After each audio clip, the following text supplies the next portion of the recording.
지난 9월 첫 주부터 우리는 주일마다 이 로마서 말씀을 함께 나눴습니다.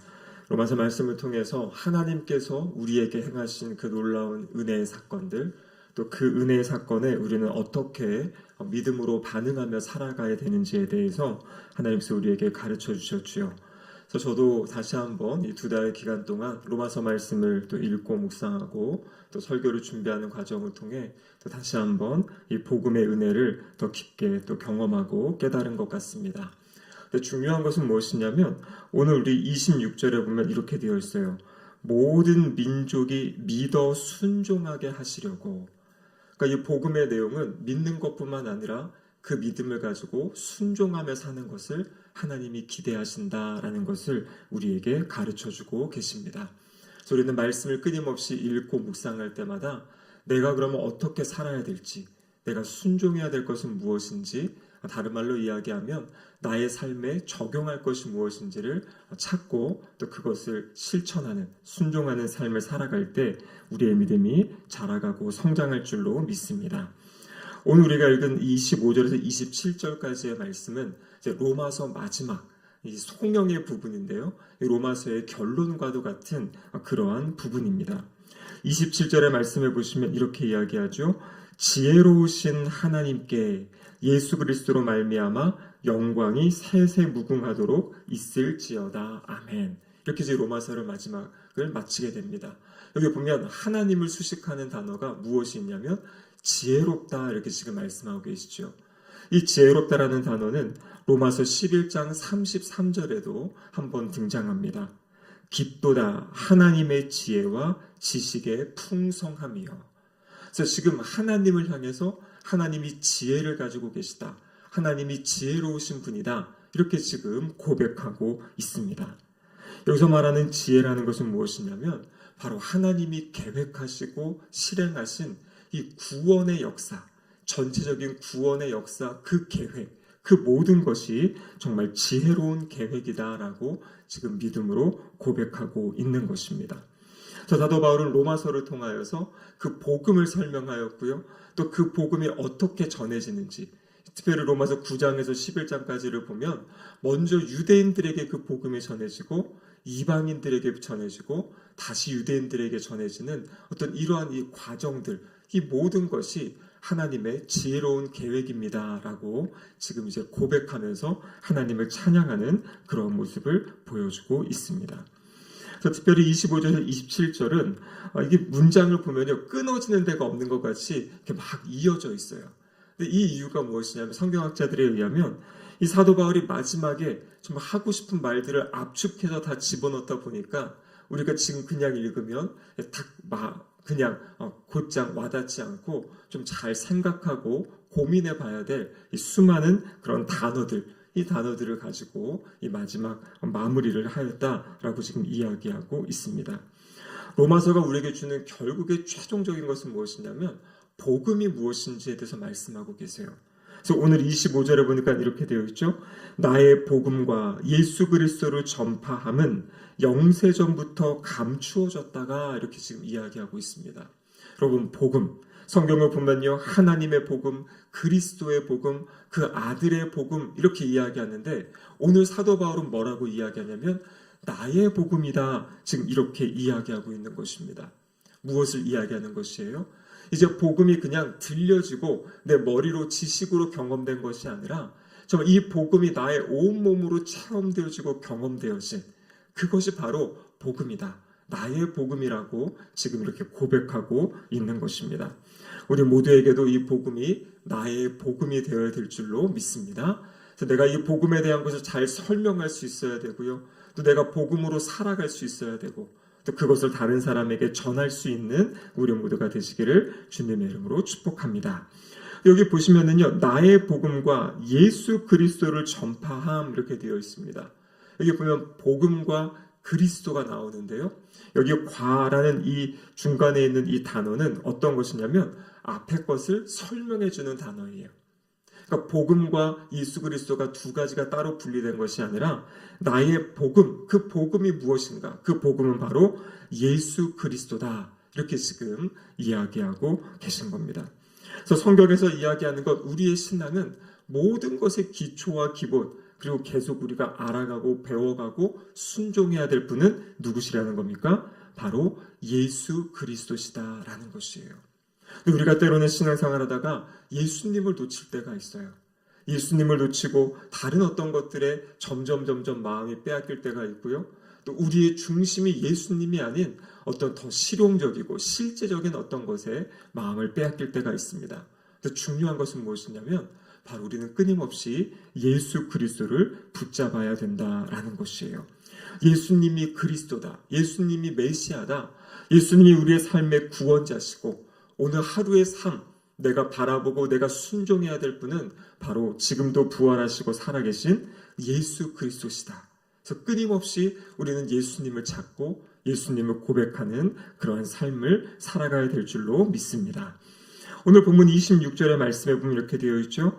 이제는 나타나신 바 되었으며, 이 앞에 보시면 25절에 영세전부터 감추어져 있었어요. 예수 그리스도는 감추어져 계셨는데 이제는 나타나셨다 이렇게 되어 있죠.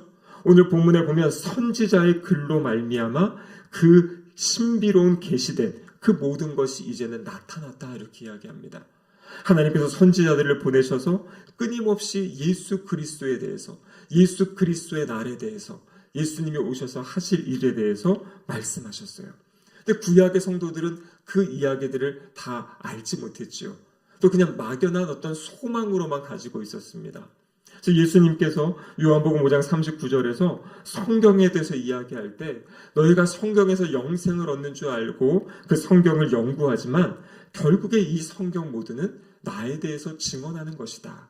근데 아직도 우리 유대인들은 성경을 암송하고 성경을 그렇게 공부함에도 불구하고 아직 그 예수 그리스도에 대한, 성경이 예수 그리스도에 대한 것을 알지 못하기 때문에 예수님을 받아들이지 않고 살아가는 그런 모습을 우리는 보게 되는 것이죠. 그래서 우리가 이 예수 그리스도 성경을 통해서, 특별히 성경, 구약 성경을 읽을 때에도 이 말씀을 통해서 예수님이 어떠한 분이신지, 예수님이 우리를 위해 행하실 일이 무엇인지 그것을 끊임없이 하나님 우리에게 말씀해 주신다라는 것이에요. 그래서 오늘 우리가 살아가는 시대가 복된 시대인 것이 이유가 무엇이냐면 바로 이 오늘 나와 있는 신비로운 계시, 앞에서 보면은 비밀이라고 말씀하셨죠. 예수님께서 행하실 그 일들이 신비롭고 비밀스러운 그 모든 일들이 오늘날 우리에게는 어떻게 되었습니까? 다 드러나게 되고 그것들이 우리에겐 다 알려지게 되었다. 그래서 우리는 그 모든 것을 알고 깨닫고 누리며 살아가는 그 복을 누리게 되었다라고 이야기하고 계신 겁니다. 여러분, 나의 복음, 복음이 무엇입니까? 우리가 전해야 될 복음의 내용이 무엇입니까? 그것은 바로 이 모든 세상이 하나님의 진노 아래 있고 하나님의 심판 아래 있다. 그 이유는 바로 죄 때문이지요. 가장 큰 죄는 무엇입니까? 하나님을 하나님으로 인정하지 않고 내가 나의 삶의 주인이 되어 살아가는, 그 나의 삶의 어떤 것을 이루기 위해 살아가는 그 모든 것이 바로 죄라고 말씀하였지요. 그래서 하나님으로부터 멀어지고 하나님부터 끊어지고 영적으로 죽어있던 우리를 살리시기 위해서 하나님께서 예수 그리스도를 보내주셨잖아요. 그래서 예수님께서 이 땅의 3년의 공생애를 통해 모든 율법을 다 지키며 완전하게 이루며 사셨고요. 또 십자가 위에서 온전한 하나님의 의가 되셔서 그 의로움을 우리에게 전가해 주시는 거예요. 그래서 예수 그리스도의 십자가와 부활의 사건을 믿을 때 하나님께서 우리를 향하여 너희는 의로운 자다 이렇게 말씀해 주시는 거죠. 죄인이었던 자가, 원수되었던 자가 의롭게 되었을 때 우리 로마서 5장에 보신 것처럼 이제는 하나님과 화목하게 되었다. 하나님의 자녀가 되는 그 권세를 우리에게 주십니다. 하나님의 자녀는 어떤 사람입니까? 이제는 죄 짓는 것, 죄로부터 해방되는 것이에요. 이전에는 죄를 지을 수밖에 없고 죄 가운데 살던 사람이 이제는 죄가 아닌 하나님의 그 거룩하심을 따라 살아가고 싶은 거룩한 마음들이 생겨나는 거지요. 그래서 죄로부터 자유롭게 되고 율법의 저주로부터 해방되어지고 로마서 8장에 보면 성령 하나님의 은혜 가운데 살아가게 되는 것이에요. 성령님이 우리에게 하신 일이 무엇입니까? 복음을 들을 때 그 복음이 믿어지게 하는 역사. 그래서 우리를 구원하시는 거죠. 근데 구원하시는 것뿐만 아니라 성령의 능력으로, 성령님은 끊임없이 우리에게 능력을 주셔서 우리가 우리의 삶의 자리에 복음을 붙잡고 복음대로 살아갈 수 있는 힘과 능력을 공급해 주십니다. 그래서 우리는 우리의 힘으로 사는 것이 아니라 이제는 내 안에 성령으로 나에게 찾아오신 예수 그리스도, 그 주님을 믿는 믿음, 또 그 주님을 붙잡는 힘을 가지고 살게 되는 것이에요. 그래서 사도 바울은 로마서 1장 16절 로마서를 시작하면서 이렇게 이야기하죠. 내가 복음을 부끄러워하지 아니하노니 이 복음은 모든 믿는 자에게 구원을 주시는 하나님의 능력이 됩니다. 그래서 먼저는 유대인에게요, 그리고 헬라인에게로다, 이렇게 이야기하면서 이 로마서를 시작할 때 나는 복음을 부끄러워하지 않는다. 왜냐하면 그 복음은 구원을 주시는 능력이 되기 때문에. 그러면서 마지막에도 이 나의 복음에 대해서 전하고 있는 것입니다. 여러분, 우리가 우리 주변의 영혼들을 교회로 데려오는 것, 또 교회로 전도해 오는 것, 인도하는 것뿐만 아니라 우리의 삶의 자리에서 우리가 담대하게 자신 있게 그렇게 고백할 수 있어야 돼요. 내가 당신에게 복음을 전합니다. 왜냐하면 이 복음은 당신을 구원하는 능력이 있기 때문입니다. 그래서 바로 예수 그리스도의 복음에 능력이 있음을 우리는 믿고 고백할 수 있어야 됩니다. 또 오늘 26절 하반절에 보면 또 이렇게 되어 있습니다. 이 복음으로 너희를 능히 견고하게 하실 분이다. 그러니까 복음은 우리에게 구원을 주시는 것뿐만 아니라 이 복음, 예수 그리스도가 우리를 견고하게 하신다, 이렇게 말씀하고 계세요. 우리의 믿음이 자라가고 성장하는 것은요, 결국에 어떻게 더 예수 그리스도를 알아가고 예수님과 가까워지고 예수님과 친밀해지고 내가 얼마나 예수님께 순종하는가에 따라 우리의 믿음이 강건해지고 든든해진다라고 말씀하고 계시는 거예요. 우리가 성경을 읽고 기도하고 예배드린 이 모든 과정을 통해서 우리는 예수님을 더 알아가고 예수님과 더 친밀해지고 예수님께 순종하는 삶, 그 삶을 통해서 우리는 자라가고 성장한다. 주님이 원하시는 예수를 닮은 사람으로 세워져 간다라고 말씀하고 계십니다. 아까 우리 기도 때도 그러고 찬양의 가사 가운데도 있었던 것 같은데요. 골로새서 2장 6절과 7절의 말씀을 보면 그러므로 너희가 그리스도 예수를 주로 받았으니 그 안에서 행하되 그 안에 뿌리를 박으며 세움을 받아 교훈을 받은 대로 믿음에 굳게 서서 감사함을 넘치게 하라. 그래서 우리가 말씀을 읽을 때마다 묵상할 때마다 설교를 들을 때마다 예수님이 어떠한 분이신지 그리고 그 예수 그리스도 안에 뿌리를 받고 세움을 받아라. 그 들은 대로 행하라. 그럴 때 우리의 삶이 강건하게 세워진다라고 말씀하고 계십니다. 이제 돌아오는 주일이 이 총동원 전도 주일입니다. 아마 교회로 한번 이렇게 데리고 나오시는 것도 참 쉽지 않은 그러한 이제 시대가 되었고 상황이 되었습니다. 서양 사람들이 더 이상 교회에 대한 관심들이 없어요.